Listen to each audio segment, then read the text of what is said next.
pwedeng gawin ni Alex. Yun nga yung ginagawa ko araw-araw. Thank you so much. May party kasi. Andito kami sa garahe.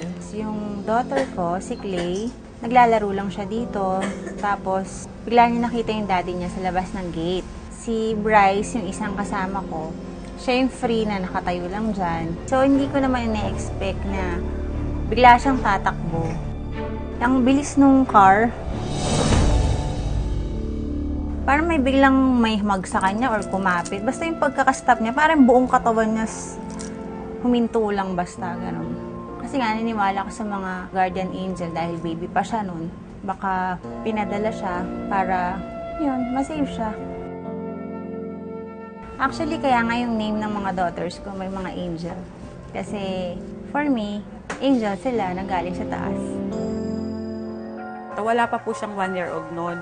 Gabi na po, tulog na, iniwanan ko na siya sa kama. O siyempre, pabalik-balik ako sa kwarto, pasilip-silip.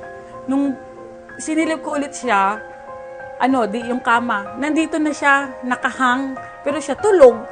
Pero nakalutang na siya, hindi siya nasa lapag. Kaya, uy, halika ka ako. Tinawag ko yung asawa ko. Bakit? Tignan mo, ganyan. Huwag ka maingay. Sabi niya sa akin, gano'n. Sinalo niyang gano'n. Bakit?